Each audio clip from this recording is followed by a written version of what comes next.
We are at Mexborough Top Lock, where something very strange is going on.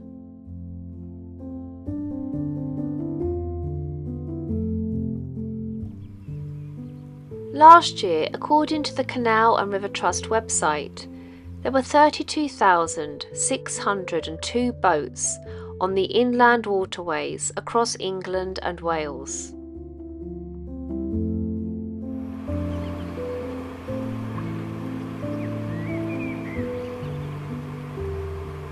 And you're more likely to find moored boats in London and the South East, and moving boats in the West Midlands.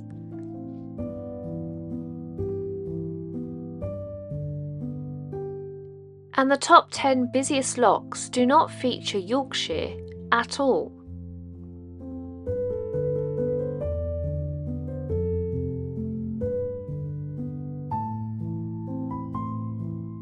So what on earth is wrong with the network up here?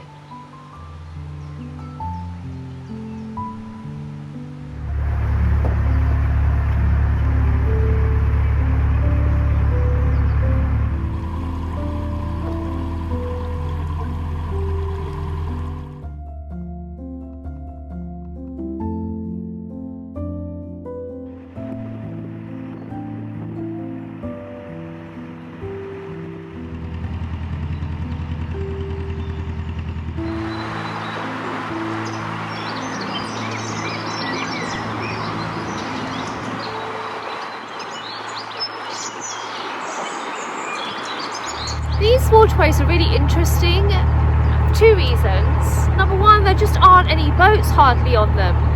This time of year, if you are on some of the waterways, you'll have constant boat traffic, people moving, people going past you while you're moored, and maybe queuing for locks, that sort of thing, queuing for water points. But here this week, only 2 boats have gone past. And one of those is the Exol Pride that is doing its commercial drops.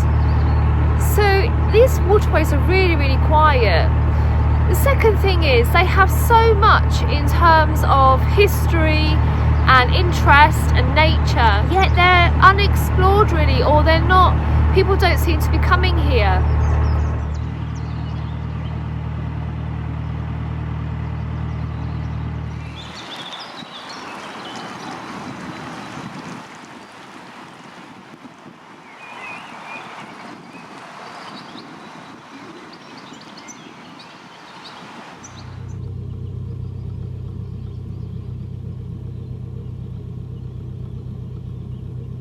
Engineers are trying to fix this lock, there's something wrong with it. However, they're letting us through, which is kind. They're going to operate it for us, and we're going to fill up with water in this lock because this is Mexborough Low Lock. So that's really kind of them. I mean, it's not broken, but there's definitely a technical issue with it. So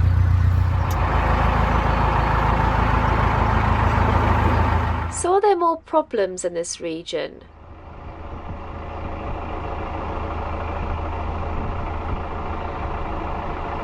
Well, not according to the current stoppages map. But getting here requires a trip on the River Trent at the moment, which might be putting other boaters off.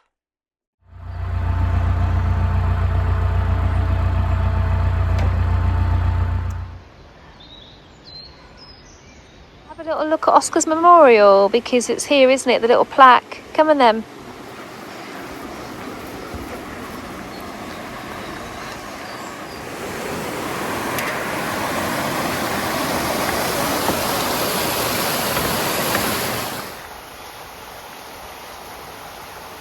And even though the daffodils have gone, all the forget-me-nots are still in flower. We've got a random cow parsley that's joined us. It wasn't planted, but this is the beauty of mooring your boat alongside woodlands and things. So it's really got its own personality, hasn't it? It's really shining out, even though it wasn't intentionally planted. Something else that is shining out is this gorgeous little pigeon.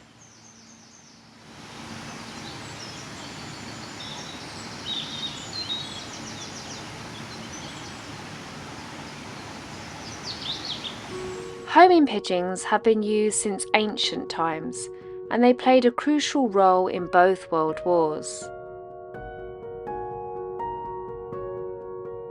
In fact, 32 of the 53 PDSA Dickin medals, which is the equivalent of an Animal Victoria Cross, were given to pigeons. One of which was White Vision, who carried the whereabouts of a ditched aircraft and its 11 desperate crew 60 miles over heavy seas in 25-mile-an-hour winds to those searching for the victims, and as a result saved their lives.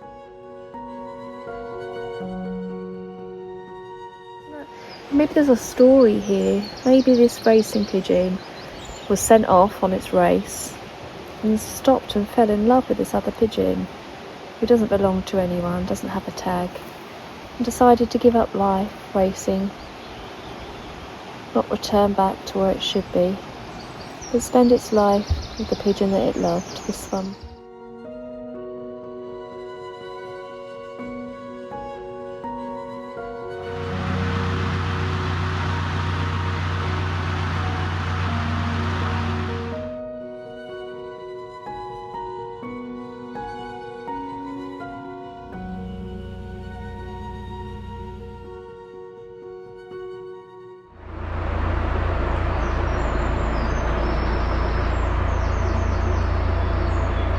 See that pigeon deciding, I'm not going back. I'm fed up with all this racing malarkey.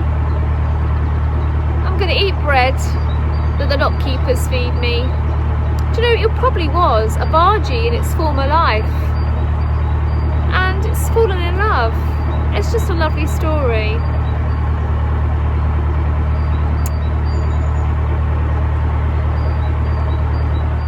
This is such a beautiful valley, this one.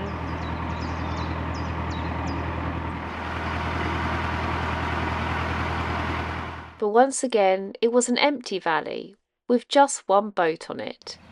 Narrowboat Alice Grace.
And I've just been speaking briefly to the skipper of Snail's Pace. It's lovely to see you again.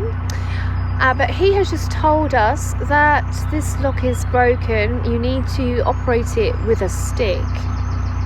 So there you go. That's an extra piece of equipment that you need as a boater. You need your waterways key, and sometimes you need a stick.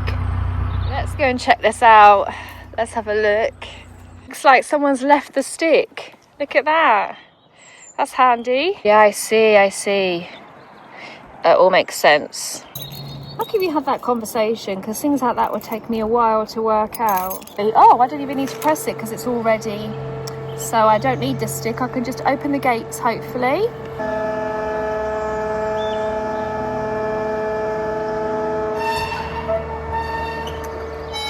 But as Alice Grace was working her way through the lock, we encountered another problem. I can't get my key out here. Everything is done correctly on the panel, but we think it might be because this is hot.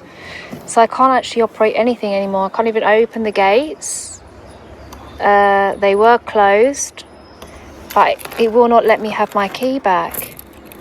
I don't believe it. Oh. I don't believe it. Thank goodness that John was here, because he just got the key out and he told us about the stick. Yeah. So thank you very much, John. Carry on, enjoy your journey now. I will do. Oh, I know.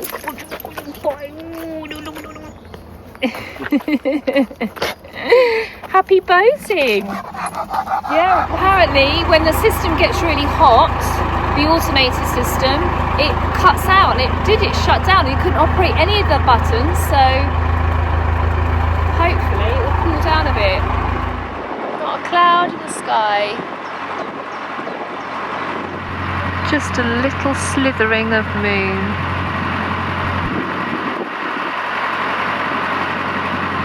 Okay, we're coming to the outskirts of Doncaster, affectionately called Donny, where we're hoping to moor overnight so we can have a little explore of this well-known city.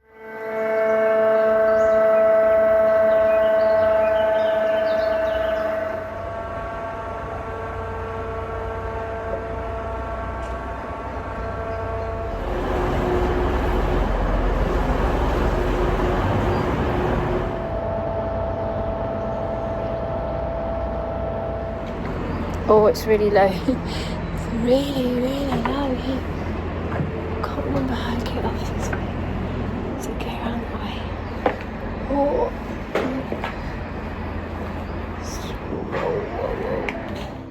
Once again, we had no problem finding a space on the visitor moorings, which were really secure and had all the necessary boaters' services.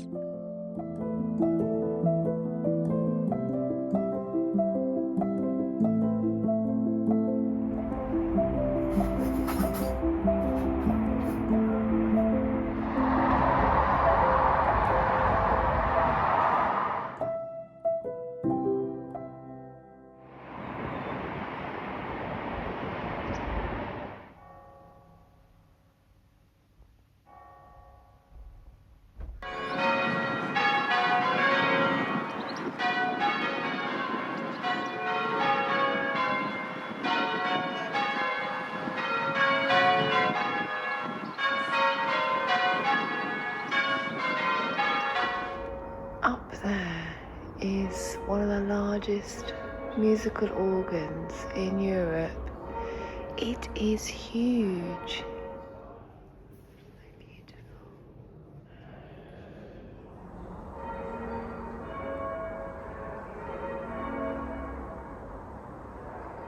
Doncaster has an incredible history.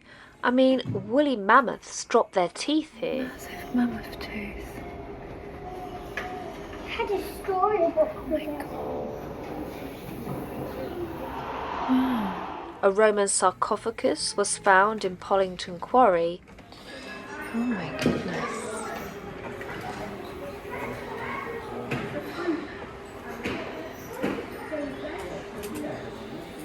Wow. And at the bottom of the River Don, archaeologists found this. They found that on the bed of the River Don, and it is 2,000 years old, they think, made out of 2 bog oak trees. I mean, that would, if you went over that in a narrowboat, you'd feel that, wouldn't you? The city also has one of the oldest markets in the UK. We got olives. Licking your lips, aren't you? And some amazing second-hand vintage shops. Wow. As well as all of this, here in Doncaster in 1938, they built the fastest speed locomotive in the world. The Mallard, named after its designer's fondness of bird watching, reached a speed of 126 miles per hour, which remains an unbroken record to this day.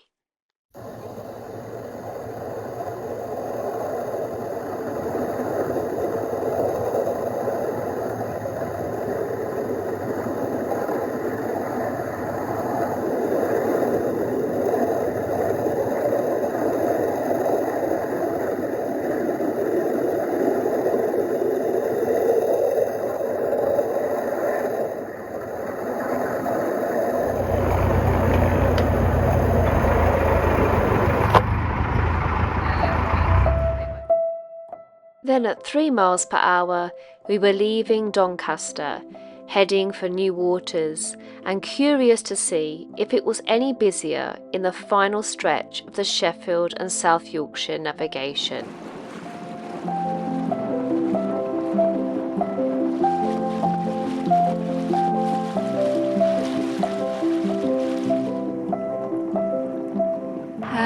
This is where all the boats are. So there's boats all along here as we wait outside the bridge, and they're all lined up here. This is Barbie Dun, really popular place to stop.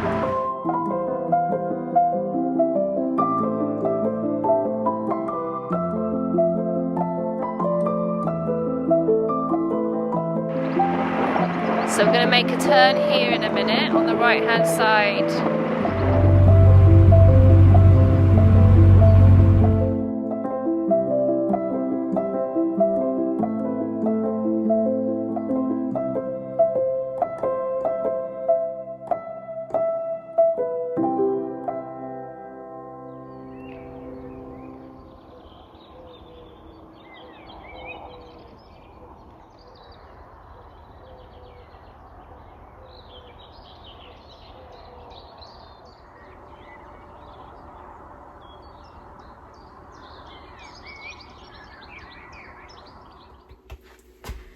A couple of days ago, this happened.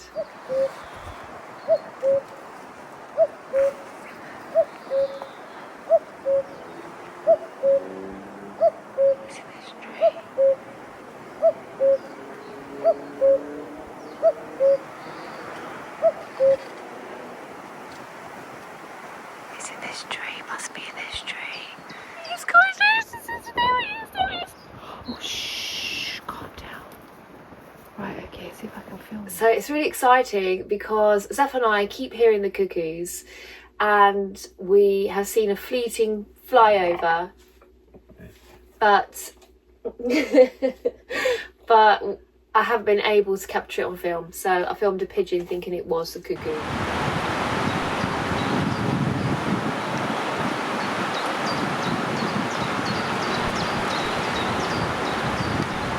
Hopefully, whilst I'm moored here for a couple of days, I'm going to try and get some footage of the cuckoo. That is my aim. Right, so shall we go and try and find a cuckoo? You excited by that? You're not really that excited by finding a cuckoo. There's a couple of things to do. Find the cuckoo and buy lots of dentist sticks. Buy lots of balls. Get balls. Lots of balls. But I have to find Zephyr first. Zeph! Zeph! Where are you, Zephyr?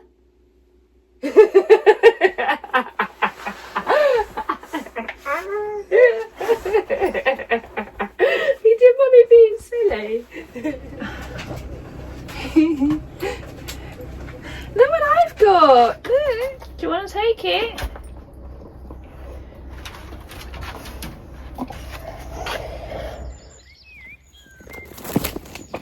Good catch, Seth.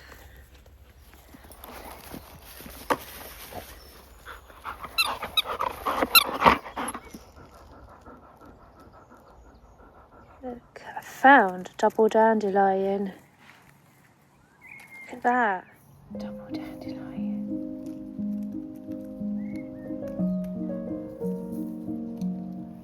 It's not rare, but it's uncommon that a dandelion will have two heads like that.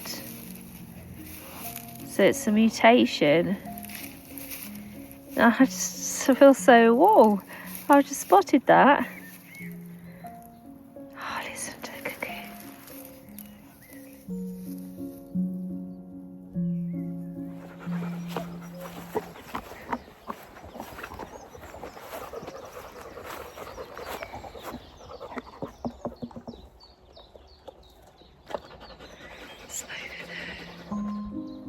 It's like some invisible fairy waving a magic wand, isn't it?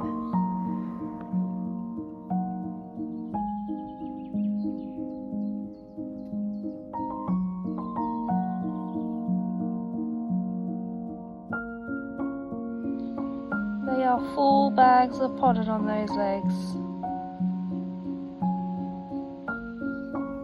The Germander Speedwell here.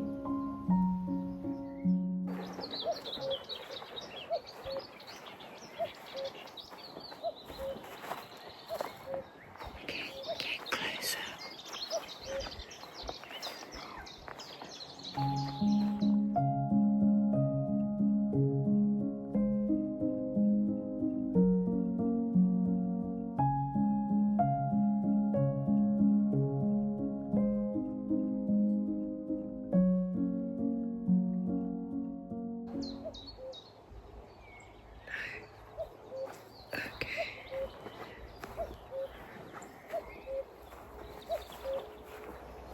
How pretty does the hawthorn look, especially, oh listen, cuckoo, it's near, we're nearer the cuckoo, it's nearer. Now where is that cuckoo? Let's go quietly down here. This is exactly where we heard it a couple of days ago.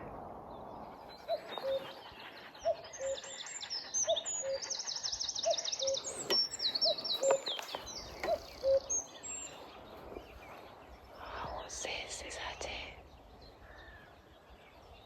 Yes, I think that's it. Where did they go? Is that it?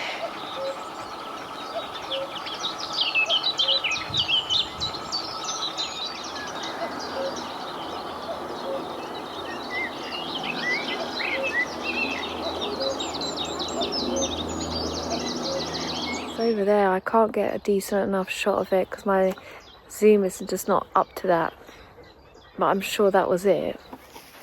Seth, find the water for swimming. Good girl, find the water. She'll find a good spot that she can get in now. Find the water, find a good spot. Let's see, because it's quite high over here, so she will normally find a spot where she can get out of.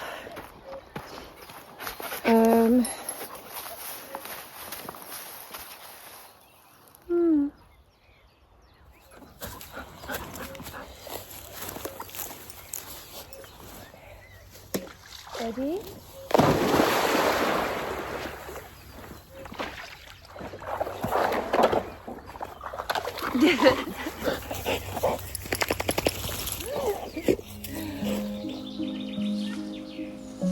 Aren't they beautiful?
overlooked bird in a world of fine feathers, accused of disease while the others bring joy.